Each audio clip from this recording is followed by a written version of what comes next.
Assalamualaikum warahmatullahi wabarakatuh. Waalaikumsalam warahmatullahi wabarakatuh. Alhamdulillahi rabbil alamin. Asyhadu an la ilaha illallah wahdahu la syarikalah wa asyhadu anna Muhammadan abduhu wa rasuluhu la nabiyya ba'dah. Allahumma shalli wa sallim ala sayyidina Muhammad wa ala ali sayyidina Muhammad.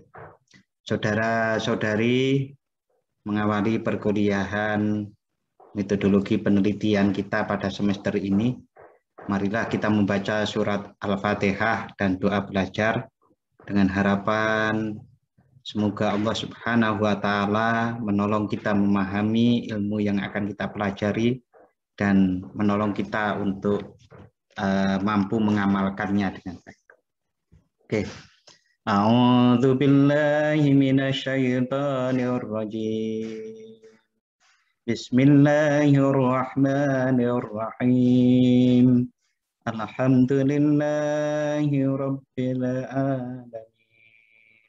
Ar-Rahmanir Rahim. Maliki yaumiddin. Iyyaka na'budu wa iyyaka nasta'in. Ihdinas siratal mustaqim. Siratal ladzina an'amta 'alaihim ghairil maghdubi 'alaihim waladdallin.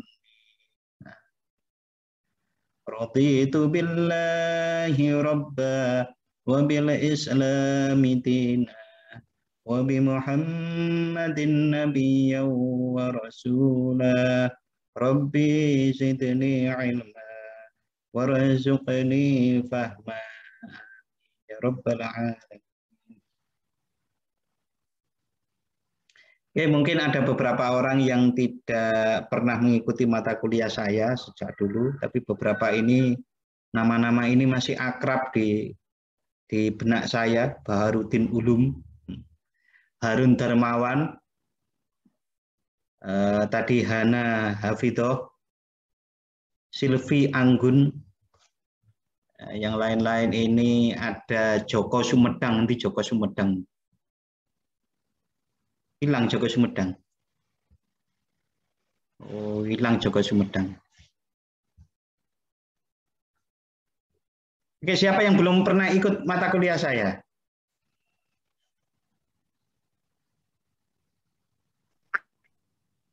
Ada yang belum pernah ikut? Ya, nggak apa-apa ya, saya akan memperkenalkan diri dulu. Bismillahirrahmanirrahim.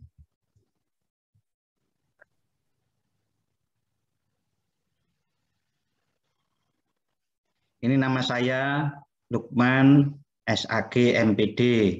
Masih banyak makalah-makalah yang namanya itu lain-lain. Lukman Ahmad Irfan, tapi kalau dalam makalah itu resmi ditulis saja Lukman SAG MPD. Kalau ingin mengenal saya lebih banyak, itu ada di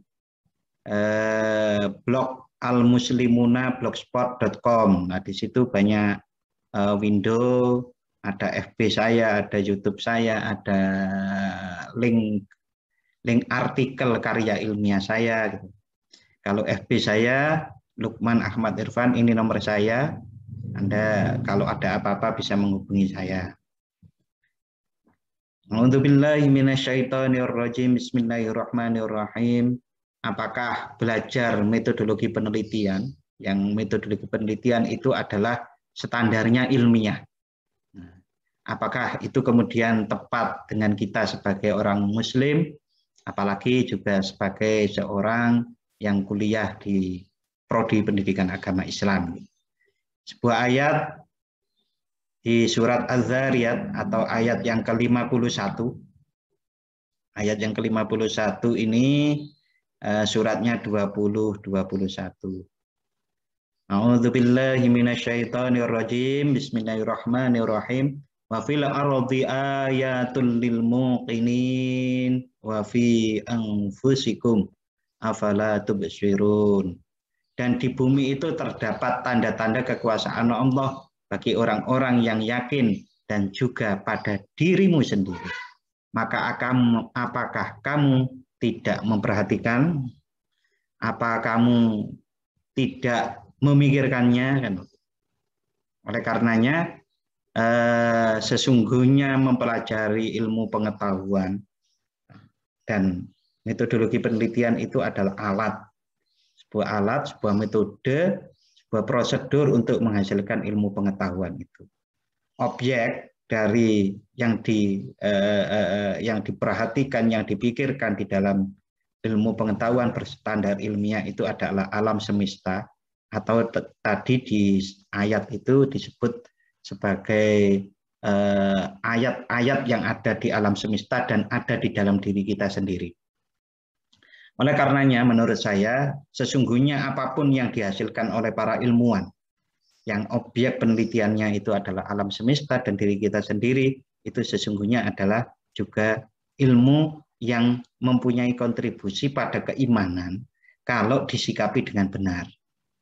Bagaimana menyikapi dengan benar itu? Ya, caranya adalah ilmu pengetahuan yang dihasilkan itu dikonfirmasikan ke Al-Quran, ke ayat-ayat Al-Quran.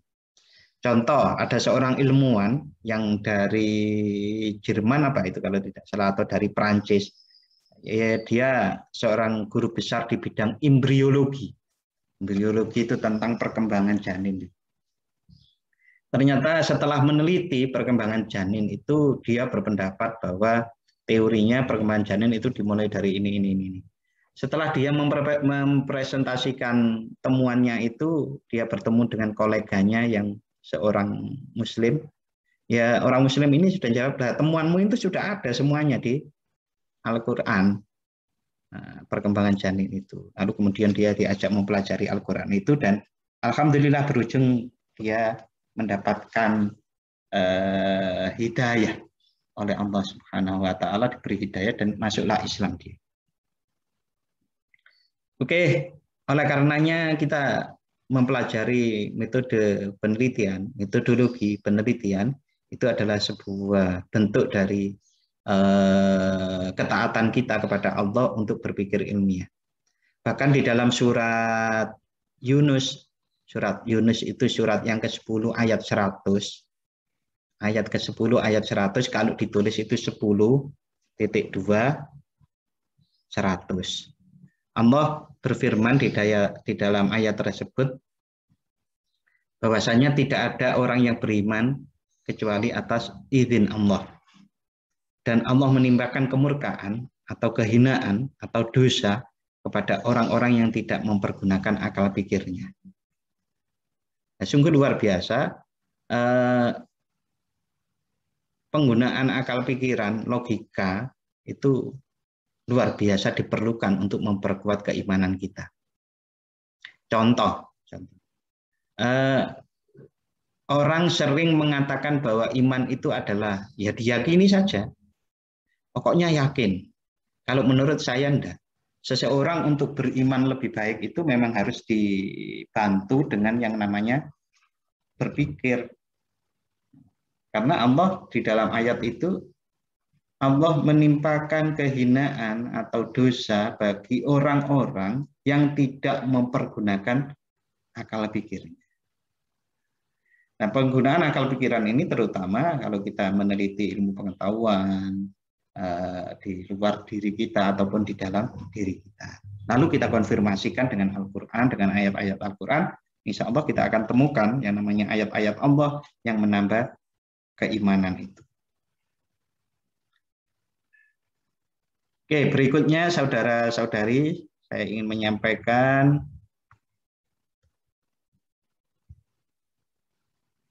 ini contoh. Kalau Anda ingin menelusuri contoh itu ada di blogspot saya, almuslimuna.blogspot.com. Nah, contoh ayat di dalam diri, ini linknya. Nanti PowerPoint-nya akan saya bagi di Google Classroom. Mengapa kok belum saya bagi sampai perkuliahan ini berjalan ini? Barusan saja saya habis restore dari laptop saya karena ada beberapa fungsi yang tidak berfungsi tadi. Nggak kuat mungkin ya. dipakai kuliah dari pagi sampai siang itu terus nggak kuat laptop. Oke, Harun Darmawan, Anda punya pendapat apa tentang penggunaan logika, penggunaan rasio kita dalam meningkatkan keimanan kita? Silakan Harun. Iya Pak. Jadi kalau misalnya kan ada beberapa mungkin ayat-ayat Al-Quran yang mungkin nggak dijelaskan dengan pikiran gitu kan, dengan akal. Tetapi ketika kita bisa menjelaskan ayat-ayat itu dengan menggunakan akal kita, maka keimanan kita akan bertambah gitu loh Pak. Jadi kayak tidak hanya kayak apa ya, ya masih tidak hanya abstrak, tapi kita bisa, oh ternyata ini loh, oh ternyata ada manfaatnya gitu. Ya, biar tidak dibilang agama warisan terus kan begitu ya. Iya, jadi memperkuat iman kita. Jadi lebih apa ya, tingkat kepercayaan kita tuh akan meningkat gitu. Ya. Oke. Ada yang berpendapat yang lain silakan selain Harun Darmawan. Ini yang ada di layar saya ini Baharudin Ulum. Silakan Baharudin.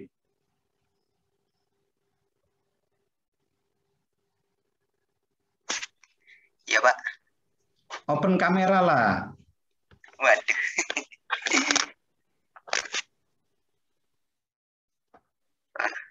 Nah, gini kan lebih akrab gitu loh. Oke, Anda punya pendapat apa ini tentang penggunaan rasio akal dalam memperkuat iman? Sebenarnya saya hampir setuju sama Mas Harun, Pak. Pendapat saya hampir sama Mas Harun. Karena kita tidak hanya bisa mengandalkan keimanan kita saja, Pak. Kadang-kadang kita juga harus memperkuat keimanan kita itu dengan akal kita. Sama seperti yang tadi Bapak katakan, supaya kita tidak dikatakan sebagai agama yang warisan gitu, Pak. Agama yang hanya turun-temurun gitu, Pak. Kalau menurut saya gitu sih, Pak. Hampir mirip sih. Siap. Jadi memang betul kita dikatakan agama warisan itu ya boleh, bagus saja. Tapi memang lebih baiknya ya kalau kita itu juga sebaiknya memperdalam lagi agar tidak bingung. Kita beriman itu tidak bingung. Orang-orang yang mengatakan bahwa iman itu cukup diimani saja gitu, itu menurut saya juga salah. Gitu kan. Karena di dalam pelajaran ilmu tauhid kita juga ada yang namanya hukum akal, hukum nakal ada hukum akal sendiri. Kita menyebut Allah itu mempunyai sifat mustahil, sifat wajib, lalu sifat jaiz, itu kan hukumnya hukum akal gitu. Oke, barusan ada suara, ada yang mau komentar?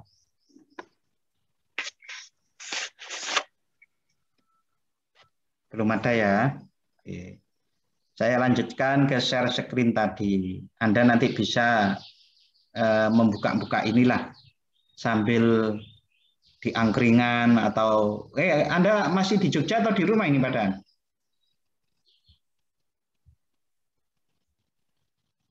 Halo? Jogja, Pak. Di rumah? Saya masih di Jogja, Pak. Oke, ada yang di Jogja, Pak. Oke, banyak kan yang udah di Jogja ya teman-teman Anda itu? Sepengetahuan Anda, teman-teman Anda itu pada di Jogja nggak? Nggak tahu. Masa sih seangkatan nggak tahu? Oke, berikutnya ini saya. Ya kalau ingin lihat ini CV saya, CV kurikulum vitae ada di sini ini. Ini ya ini yang lalu-lalu lah, lalu-lalu. Oke, Anda sudah tahu mungkin dan juga ada yang sudah pernah buka mungkin juga enggak. Tapi yang paling inti saya dosen UII. Kalau Anda menuju Facebooknya Universitas Islam Indonesia, Facebook ya, di Facebook Universitas Islam Indonesia itu hari kemarin itu banyak dimunculkan gambar saya, gambar perjalanan saya mulai kuliah. Saya dulu kuliahnya kan sama dengan Anda di Prodi PAI. Kalau dulu nyebutnya Fakultas Tarbiyah. Nah, itu di hari kemarin kunjungilah Facebook itu biar rame Facebooknya perguruan tingginya sendiri kok. Oke, itu ya Ron.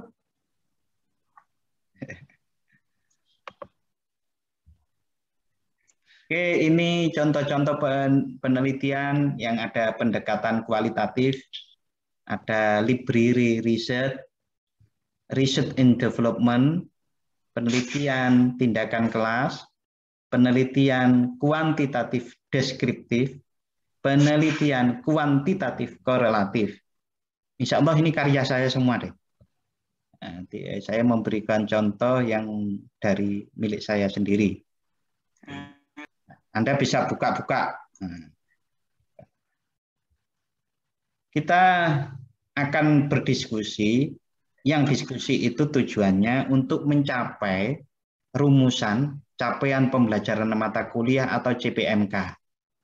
CPMK yang pertama untuk mata kuliah metode penelitian ini, metodologi penelitian kita semester ini, saya memfasilitasi saudara-saudari untuk mempunyai keyakinan nilai sikap kejujuran akademik dalam proses penelitian. Jadi orang itu kan ada yang penelitian tapi plagiat, nah itu kan berarti belum meyakini pentingnya sikap jujur akademik. Saya membangun itu, diantaranya salah satunya ya nanti saya ngecek lah makalah-makalah Anda dengan pakai cek plagiarisme walaupun bukan Turnitin yang gratis-gratis itu kan juga bisa toh. Seperti plagiat checker itu bisa mengidentifikasi. Jadi nanti kalau buat makalah beneran ya, jangan copy paste ya. Nah, mulai dihilangkan karena kalau nanti buat skripsi yang dibutuhkan itu. Lalu rumusan capaian mata kuliah yang kedua, saya memfasilitasi Anda, kita berdiskusi bersama-sama agar Anda mampu mempraktikkan penyusunan proposal dengan prosedur penelitian yang baik dan benar. Bagi yang sudah pernah mengikuti mata kuliah teknologi pendidikan dengan saya, bisa meneruskan apa yang sudah pernah digarap itu. Anda sudah pernah, beberapa bagian bisa dijadikan proposal. Masih ingat apa saja dulu tugas untuk teknologi pendidikannya? Semoga ingat ya. Berikutnya yang ketiga, kita berdiskusi memfasilitasi saudara-saudari agar mampu memberikan alternatif solusi atau pengembangan bagi masalah-masalah pendidikan berdasarkan hasil penelitian. Kalau teknologi pendidikan kemarin itu kan belum sampai pada penelitian. Nah, kalau ini nanti Anda bisa merancang penelitian dengan baik dan memberikan penjelasan atas rancangan itu. Nanti kalau praktek penelitiannya ya deskripsi itu. Jadi begitu lulus mata kuliah ini, Anda sudah punya proposal. Proposal ini untuk dimajukan ke sekretaris prodi, bisa nggak menjadi proposal, nanti semester 7 sudah mulai betul-betul bisa dilanjutkan. Nah, semester berikutnya Anda mungkin akan mendapatkan mata kuliah teknik penulisan karya ilmiah. Nah, itu nanti akan lebih diperkaya lagi dengan aturan-aturan yang lebih rigid tentang aturan di panduan skripsi kita maupun aturan-aturan dari kesepakatan para ilmuwan. Nah, kalau metodologi penelitian yang saya ajarkan ini lebih bersifat pada bagaimana Anda mengenal prosedur penelitian dan membuatnya dengan baik dan benar. Contoh, apakah sih rumusan masalah di dalam penelitian itu? Bagaimana cara menemukan rumusan masalah di dalam penelitian itu? Bagaimana membuat pertanyaan penelitian? Identifikasi permasalahannya seperti apa? Rumusannya seperti apa? Lalu nanti tujuan setelah dirumuskan rumusan masalahnya, pertanyaan penelitian, lalu tujuan penelitiannya apa, manfaatnya untuk apa, dan itu kita lakukan secara sistematis. Nah, tentu seseorang akan kesulitan menyusun tujuan penelitian, manfaat penelitian kalau tidak memahami rumusan masalah penelitian. Seseorang tidak bisa membuat rumusan penelitian dengan baik tanpa memahami bagaimana mengidentifikasi permasalahan dengan baik. Orang juga tidak bisa mengidentifikasi permasalahan dengan baik kalau tidak mengenal what is problem, apa sih masalah itu. Nah, oleh karenanya mata kuliah ini sangat terkait antara pertemuannya satu dengan pertemuan selanjutnya, itu sangat berhubungan erat. Oleh karenanya, saya harap kita sama-sama aktif, proaktif untuk kuliah ini agar betul memperoleh hasil yang terbaik. Ada pertanyaan sampai sini? Oke, silakan. Saya mau nanya Pak, kan Ya. kita kan mata kuliah metodologi penelitian ya. Biasanya kan kalau penelitian itu identik dengan data-data ya Pak. Nah, nanti apakah kita nanti akan juga masih mengoperasikan SPSS lagi Pak? Karena kan ini berhubungan dengan data-data gitu. Yang apalagi yang kualitatif ya. Kuantitatif. Ya, makasih Pak. Ya, kuantitatif. Ya, yang kuantitatif apakah nanti berhubungan dengan SPSS? Ya, kalau dulu kan sudah ditempuh di statistik. Jadi saya hanya mengarahkan ini gitu, tidak praktek statistik lagi, karena asumsinya Anda sudah lulus mata kuliah itu. Begitu, Harun. Oh iya Pak.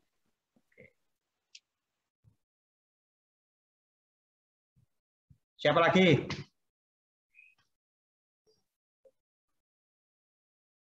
Oh, ini CPMK-nya ini ya. Jadi untuk menjadi seorang peneliti yang mampu melakukan penelitian dengan baik, paling tidak saudara-saudari melalui ini metodologi penelitian. Nanti kita membahas etika peneliti dan kecendekiawanan.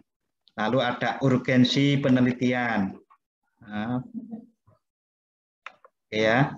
Etika peneliti dan kecendekiawanan, urgensi penelitian, lalu memahami masalah penelitian. Apakah masalah penelitian itu?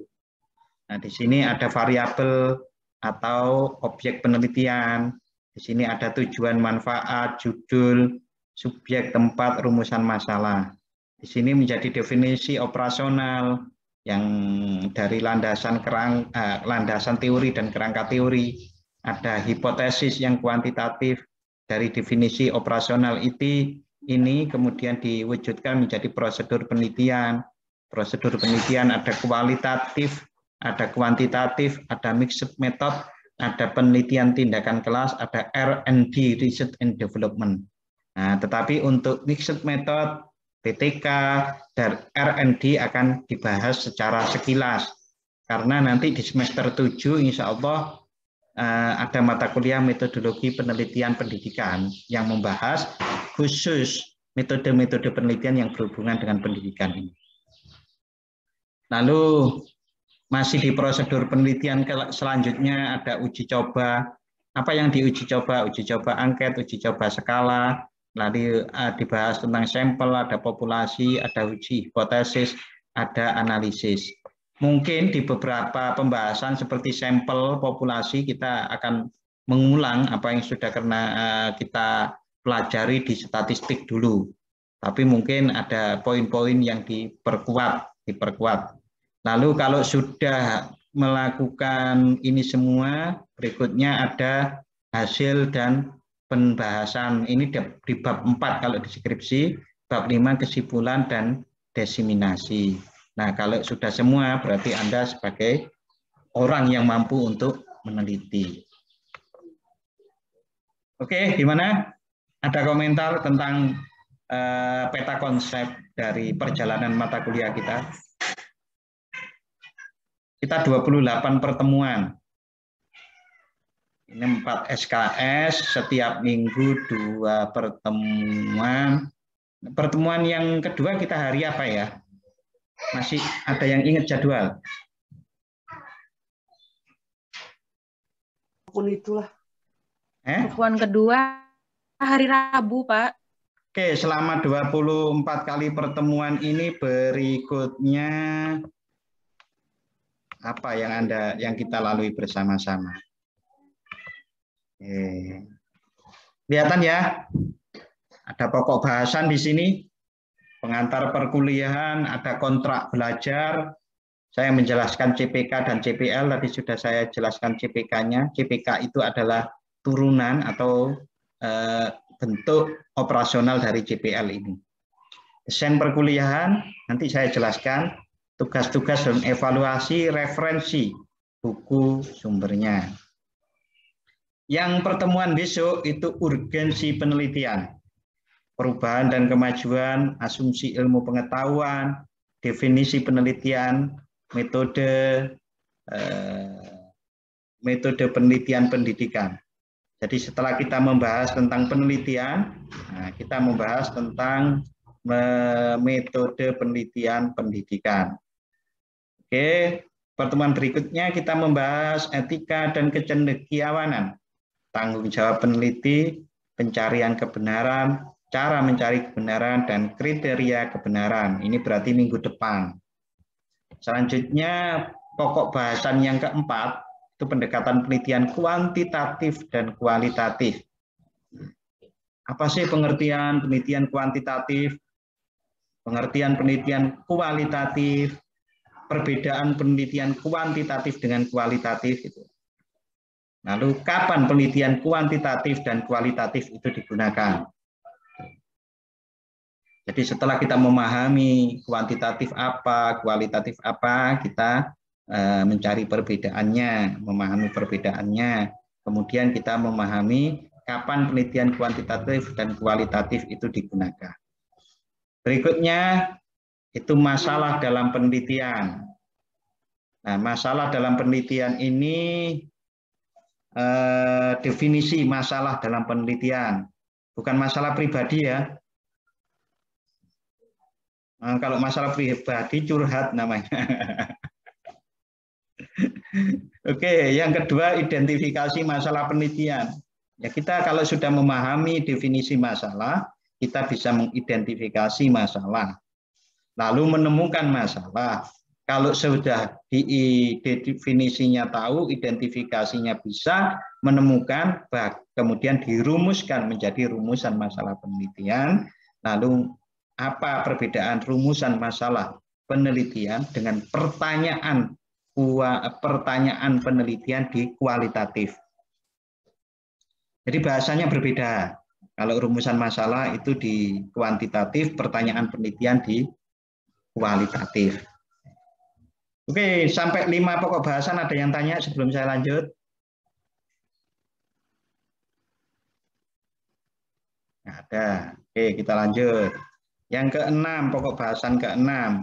Kita akan berdiskusi tentang apa itu variabel penelitian, subjek penelitian, dan objek penelitian.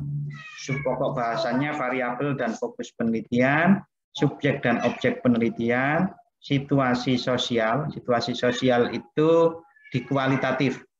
Yang A dan B ini ada di kuantitatif, situasi sosial dan informan itu ada di kualitatif. Mungkin Anda sering mendengar responden. Kalau orang menyebut responden penelitian itu lebih ke kuantitatif. Kalau informan, narasumber penelitian, nah itu ada di penelitian kualitatif. Oke, setelah Anda memahami pokok bahasan 2 sampai 6 ini, saya ajak untuk menganalisis judul-judul penelitian.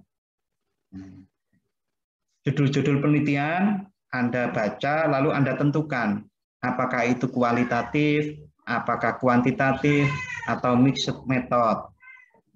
Mengapa seperti itu? Agar Anda lebih paham. Setelah memahami definisinya, pembahasan-pembahasan tentang apa itu masalah, variabel, subjek, pertanyaan penelitian tadi, dengan contoh Anda menganalisis ini, Anda lebih mantap pengetahuannya. Tuh. Yang ke-8 itu menyusun landasan teori, kerangka berpikir, dan hipotesis. Landasan teori, apa sih pengertian teori? Tingkatan dan fokus teori itu bagaimana? Kegunaan teori dalam penelitian, ada deskripsi penelitian atau penelitian terdahulu, tinjauan pustaka, ada kerangka berpikir, hipotesis.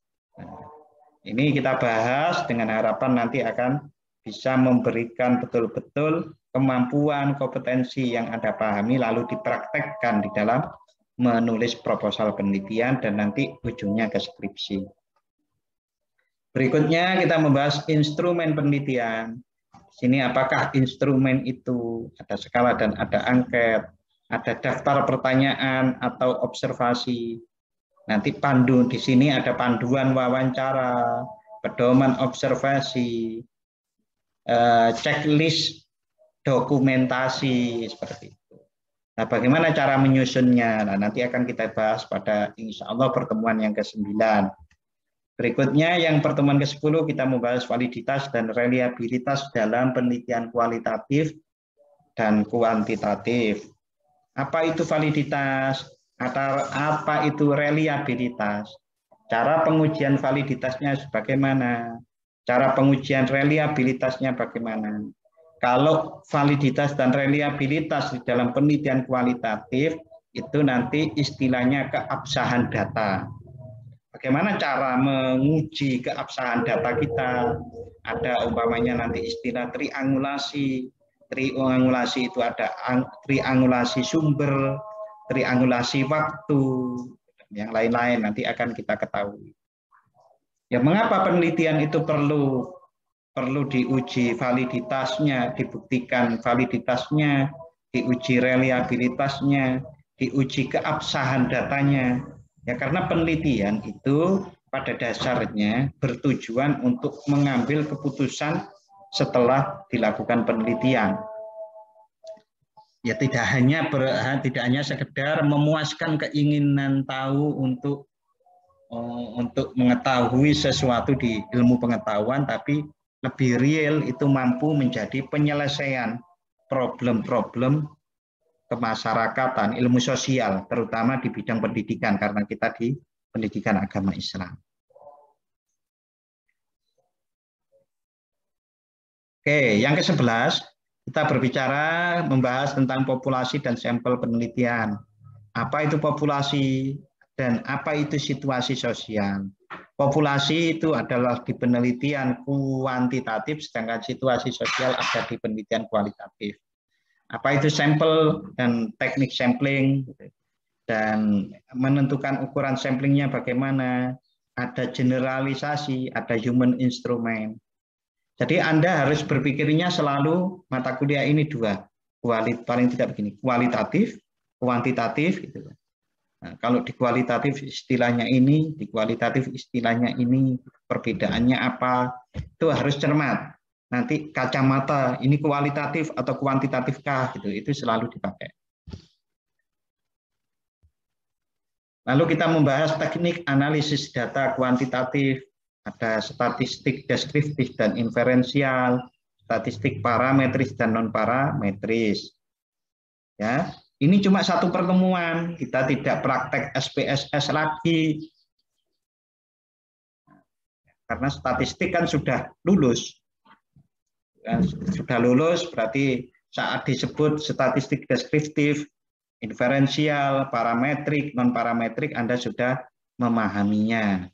Ini hanya untuk mengingatkan agar bangunan pembahasan kita tidak putus.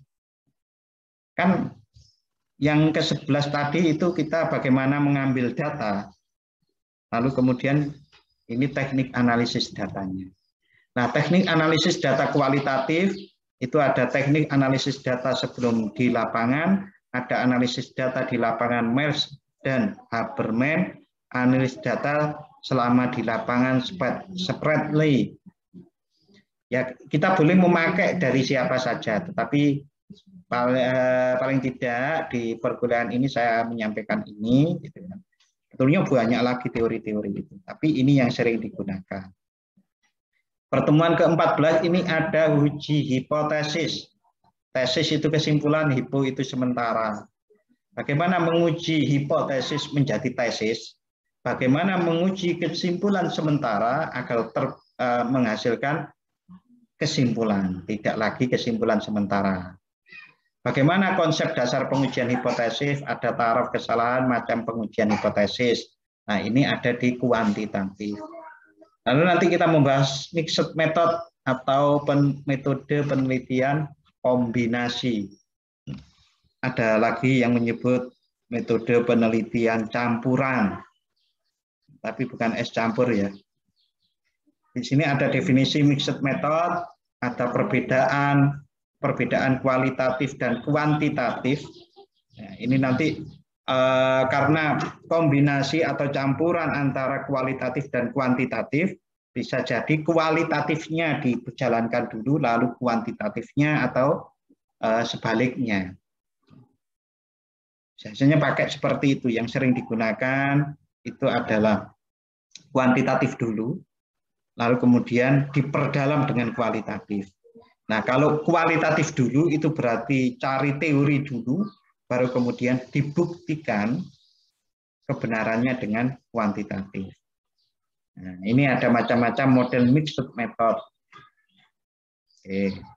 Yang ke-16 kita sedikit banyak akan membahas tentang prosedur PTK, fokus permasalahan dan perencanaan tindakan. Sini ada definisi fokus permasalahan dan perencanaan tindakan. Lalu prosedur PTK 2, pelaksanaan tindakan dan pengumpulan data. Kalau yang 16 ini perencanaan tindakan, ini pelaksanaan tindakan sekaligus pengumpulan datanya. Nah, yang ketiga di PTK itu ada siklus, refleksi, dan siklus. Direfleksikan hasil tindakannya tadi, apa yang terjadi.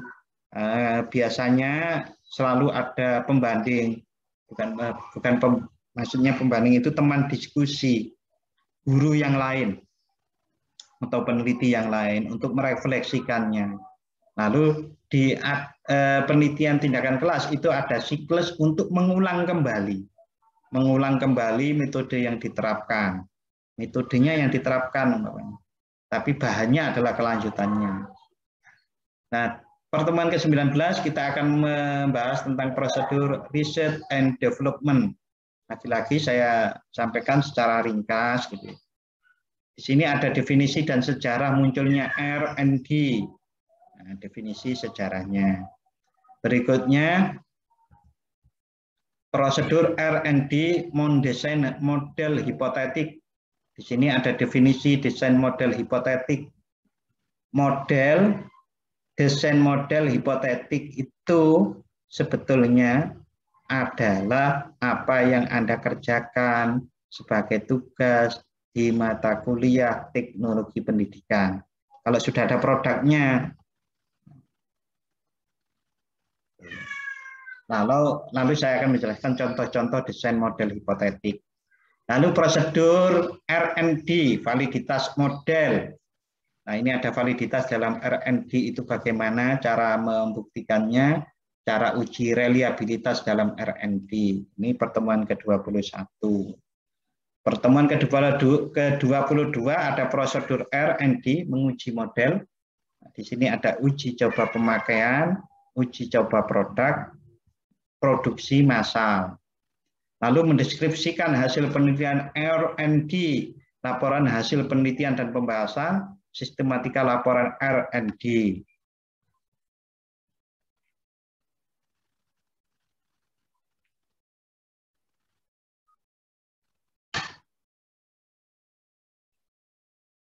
Oke, berikutnya diseminasi hasil penelitian. Nah, ini sekilas karena akan dilanjutkan oleh mata kuliah berikutnya. Ada pemetaan target diseminasi, media diseminasi, komersialisasi hasil penelitian, langkah-langkah diseminasi. Lalu harapannya sampai pada pertemuan ke-24 ini Anda sudah bisa menyusun proposal penelitian, baik Anda pilih kualitatif atau kuantitatif, atau penelitian tindakan kelas gitu. Nah, diseminarkan masing-masing orang, kalau orangnya cuma sekitar 17 orang atau 20 orang, bisa leluasa. Setiap orang mungkin bisa 15 menit. Tiap pertemuan bisa 6 orang, lalu kita 4 pertemuan, 6 tambah 6, 12, oke, bisa itu. Jadi mengapa kok diseminarkan proposal apa yang Anda kerjakan itu? Agar mendapatkan pembahasan, masukan baik dari saya sebagai dosen maupun dari teman-teman Anda. Nah, masukan-masukan ini harapannya adalah semakin mematangkan rencana penelitian Anda, proposal penelitian Anda. Nah, ini seminar. Oke, sampai 28 kali insya Allah kita lalui. Ini beberapa referensi. Oke, sebelum kita ke referensi, barangkali ada pertanyaan, ada usulan.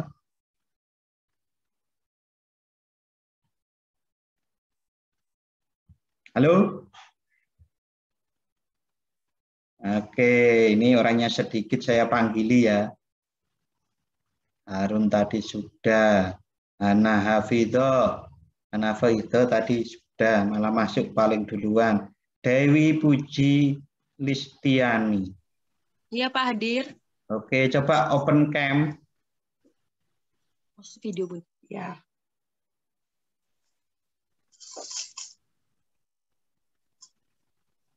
Anda belum pernah mengikuti mata kuliah saya ya? Belum Pak. Belum pernah sama sekali ya? Iya Pak. Karena nama ini ya biasanya saya kan presensi, membuat nilai dan macam-macam itu kan satu-satu tuh presensi itu. Nama ini kok kayaknya belum pernah. Angkatan berapa Dewi Puji Listiani? Angkatan 15 Pak. 15? Iya, prodi Ekis Pak. Walah Ekis, makanya kok nggak pernah ketemu.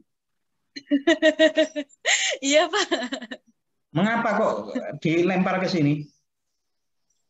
Nggak tahu Pak, tiba-tiba di jadwal UI gitu ya dilempar di sini. Iya, ada 2 orang. Saya juga heran loh. Ya. Nggak ada Satunya orang bilang saya, kok dilempar. Gimana? Satunya teman saya, angkatan saya juga. Oh. Semester ini tidak ada mata kuliah metode penelitian kah? Tidak sih Pak, saya cuma ada mata kuliah 1 Pak, Kewirausahaan Syariah. Oh enggak. Maksudnya di semester ini Ekis tidak ada metodologi penelitian? Enggak ada, kemarin ada Pak. Kemarin tuh saya dapat metodologi penelitian, dapat dosen Ekis, tiba-tiba diganti Bapak, nggak tahu kenapa. Atau kebanyakan itu? Kebanyakan pesertanya di kelas? Mungkin Pak. Iya, karena ini kan cuma 17 atau 18 orang. Oke, mungkin seperti itu. Tapi saya tidak akan menyampaikan metodologi penelitian ekonomi ya. Iya Pak. Oke, Anda yang menyesuaikan. Oke, angkatan 2015 berarti sudah menyusun skripsi. Sedang Pak. Oke, mudah-mudahan lancar dan sukses nanti. Pak. Oke, amin. Berikutnya, Ana sudah, Harun sudah, Vira Mutia. Kalau Vira Mutia sepertinya sudah pernah ambil mata kuliah saya. Halo Vira Mutia, open cam. Iya Pak. Pak, kameranya blur ya Pak. Nggak apa-apa. Maaf ya Pak. Oke, Anda sudah paham apa yang saya sampaikan? Ini kita akan kuliah panjang loh, ini 28 kali. Iya Pak, besok tadi sudah masuk. Oke. Coba nanti akan saya posting PPT-nya di Classroom, nanti diambil ya. Sepertinya juga masih banyak mungkin ya yang harus Anda lihat di PPT, di video yang saya posting nanti. Oke, berikutnya Baharudin Ulum sudah. Jaki, silakan Jaki, open cam.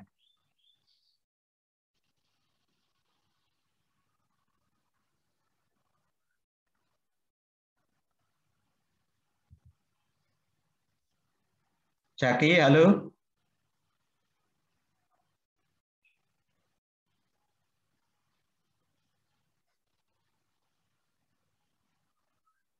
Oke, silakan saudara-saudari presensi nomor mahasiswa dan nama di kolom chat. Nah, karena cuma 17 di kolom chat nggak apa-apa lah. Silakan. presensi, NIM, dan NIM nama. Oke, Harun Darmawan, Elisa Fitriana.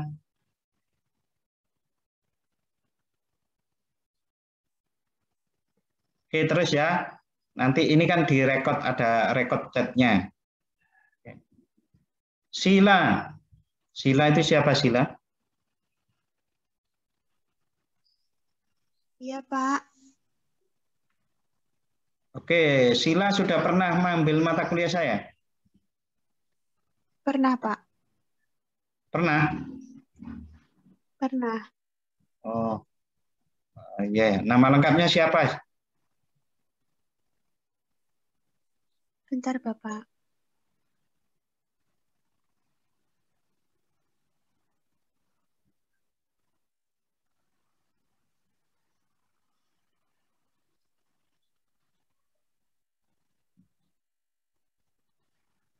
Oke. Yuvita Dwi Marliana. Iya, Pak. Oke, sudah pernah ngambil mata kuliah saya? Belum, Pak. Belum, oke. Bukan dari EKIS kan? Bukan, Pak, dari PAI. Oh, dari PAI, oke. Nanti dipelajari baik-baik ya PPT-nya, biar tidak salah paham. Oke, Mega Aulia Suwitno, kayaknya juga belum pernah ketemu saya ya, Mega.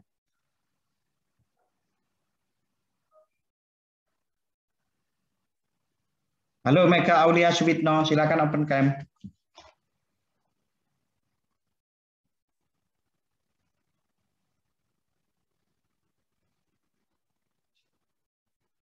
Halo.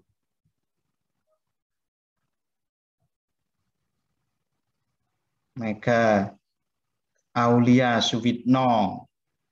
Oke, Ahmad Musawir, silakan open cam.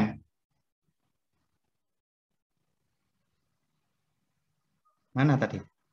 Ahmad Musawir.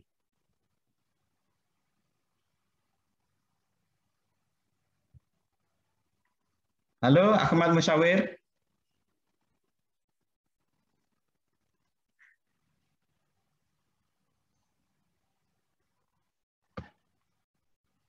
Ahmad Musawir, Jaki, Mega Aulia Suwitno. Coba di open cam ya. Ini yang sudah open cam, Elisa Fitriana. Halo. Iya, Pak. Elisa Fitriana, sudah pernah ikut kuliah saya? Udah, Pak. Sudah ya. Waktu matkul teknologi pendidikan. Teknologi pendidikan. Ya, sudah paham pola-polanya atau insya Allah. Oke. Kemudian Dwi Puji Listiani. Pak, saya tadi sudah dipanggil, Pak. Oh iya, Anda Angkatan lagi. 15 Prodi Akis, Pak. Oke, sip. Oke. Saya pilih yang open cam tadi ini. Ya, Pak. Ini Hana. Hana sudah ya? Sudah. Ini Vicky.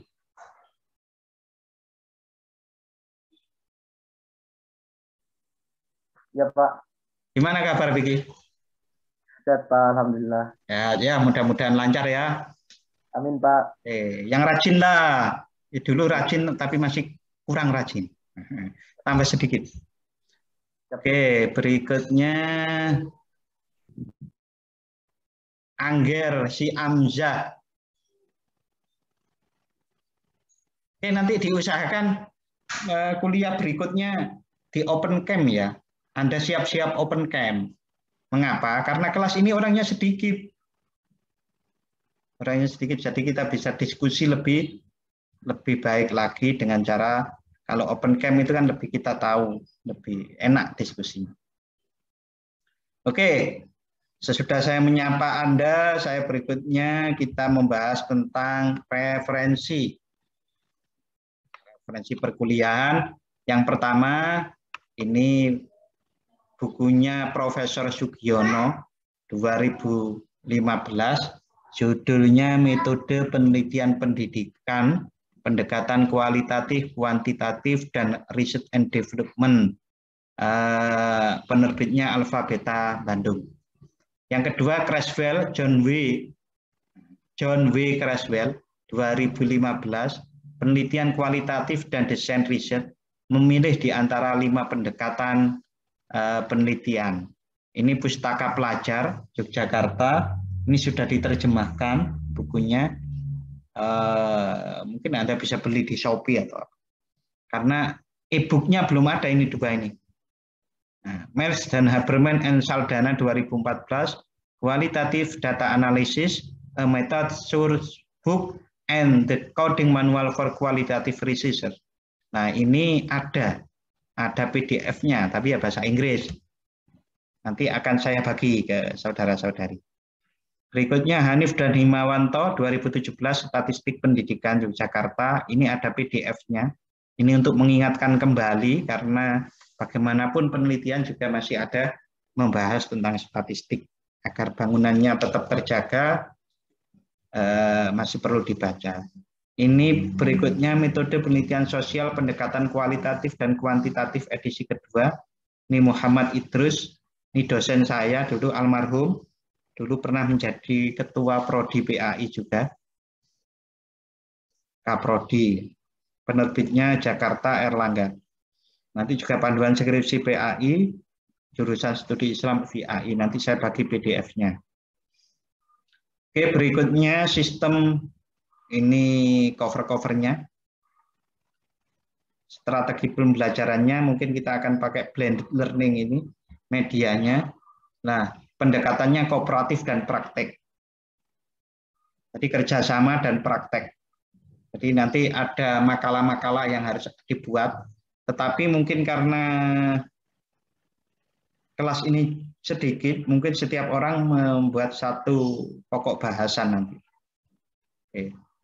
Interaktif lecturing interaktif, maksudnya pembelajaran interaktif. Student create case studies, jadi membuat studi kasus yang kita bicarakan untuk menjadi permasalahan penelitian. Ada small group discussion and presentation, studi kritis, dan IBR. Tugas, nanti ada makalah, ada presentasi, dan tugas yang terakhir adalah proposal. Oke, medianya blended learning. Nanti satu saat mungkin kita menggunakan Zoom, Google Classroom, bisa jadi Google Meet, lalu kemudian quizzes, dan yang lain-lain lah. Ini sistem penilaian seperti tahu mata kuliah saya yang lain. Aktivitas kelas, kehadiran 10%, partisipasi diskusi 15%, tugas individual 25%, UTS 25%, ujian akhir semester 25%. Selamat belajar, semoga sukses. Terima kasih. Oke, ada pertanyaan?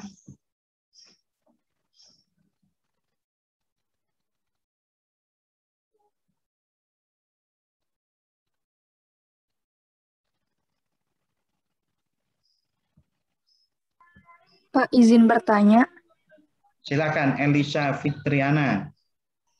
Untuk pokok bahasan pertama yang urgensi penelitian, bagian metode penelitian pendidikan itu apakah sama dengan mata kuliah di semester 7 nanti, Pak, yang metodologi penelitian pendidikan? Pokok bahasan kedua, apakah sama dengan metodologi penelitian pendidikan? Ya nggak sama lah. Kalau ini kan hanya dibahas dalam satu pertemuan, satu sesi lah itu. Kalau itu mungkin nanti dibahas panjang lebar, berbeda. Anda sudah melihat, sudah ditawarkan apa metodologi penelitian pendidikan?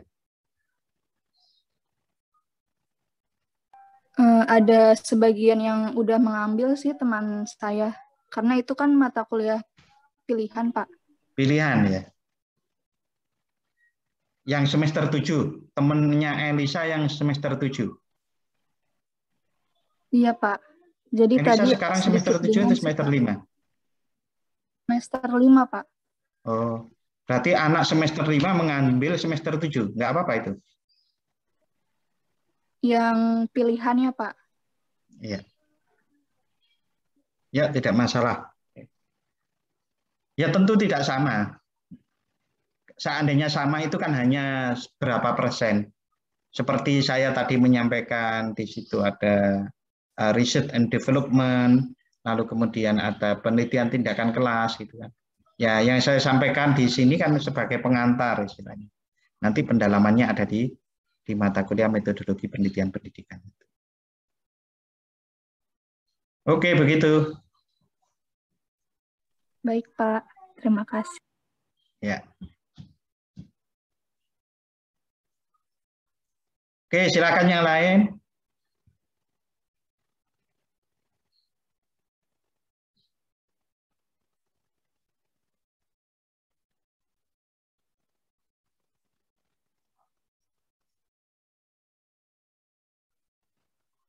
Oke, kalau tidak ada kita cukupkan untuk hari ini. Mudah-mudahan bermanfaat. Presensi sudah.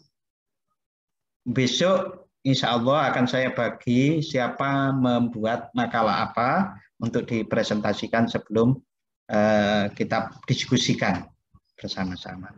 Oke, untuk pertemuan hari ini kita tutup dengan membaca hamdalah bersama-sama. Alhamdulillahirobbilalamin. Terima kasih, tetap semangat. Iya, Pak. Jaga kesehatan. Iya, Pak. Makasih, Pak. Oke. Saya end meeting. Iya, Pak.